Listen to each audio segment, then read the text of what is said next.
قسط 30 में ड्रामा अपने अंजाम को पहुंचता है, जहां तमाम उलझनें, गलत फहमियां और अधूरे फैसले आखिरकार अपने मंतकी अख्तिताम तक पहुंच जाते हैं। ये किस्त जज्बात, सच्चाई और सच्ची मोहब्बत की जीत को खूबसूरत अंदाज में पेश करती है। आयला आखिरकार अपनी जिंदगी का सबसे अहम फैसला करने के लिए तैयार हो जाती है। वो माजी की यादों और हाल की हकीकत के दरमियान वाज़ेह फ़र्क को समझ चुकी होती है। एहतिशाम शामी के साथ उसकी मोहब्बत सच्ची ज़रूर थी, मगर वक्त ने साबित कर दिया कि वो मोहब्बत मजबूत बुनियादों पर कायम नहीं थी।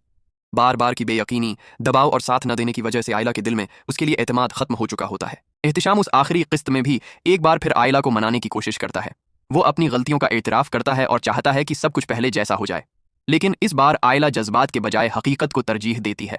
वो निहायत संजीदगी और मजबूती के साथ ये फैसला करती है कि वो ऐसे रिश्ते में वापस नहीं जाएगी जहां उसे बार बार तकलीफ मिली हो। दूसरी तरफ अवन की सच्ची मोहब्बत आखिरकार रंग लाती है। वो हमेशा की तरह खामोशी, सब्र और खुलूस के साथ आयला के साथ खड़ा रहता है। उसने कभी आयला पर दबाव नहीं डाला, बल्कि उसे वक्त दिया कि वो खुद अपने दिल की सुने। यही खूबी आयला के दिल को जीत लेती है। बीजान का किरदार इस किस्त में बहुत खूबसूरत अंदाज में सामने आता है। वो आयला को समझाती हैं कि सच्ची मोहब्बत वही होती है जिसमें सुकून हो, इज्जत हो और साथ निभाने का हौसला हो। उनकी बातें आयला के दिल पर गहरा असर डालती हैं। आखिरकार आयला एक ऐसा फैसला करती है जो उसके दिल को सुकून देता है। वो अवन की सच्ची और बेलोस मोहब्बत को कबूल कर लेती है।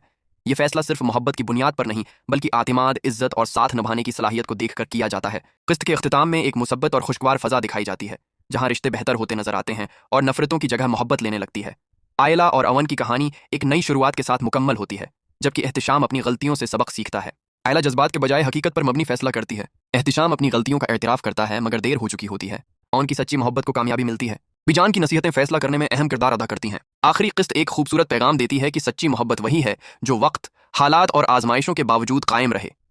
ज़ब्त एक ऐसी कहानी के तौर पर ख़त्म होता है जो हमें यह सिखाती है कि मोहब्बत के साथ साथ इज्जत, एतमाद और कुर्बानी भी ज़रूरी हैं।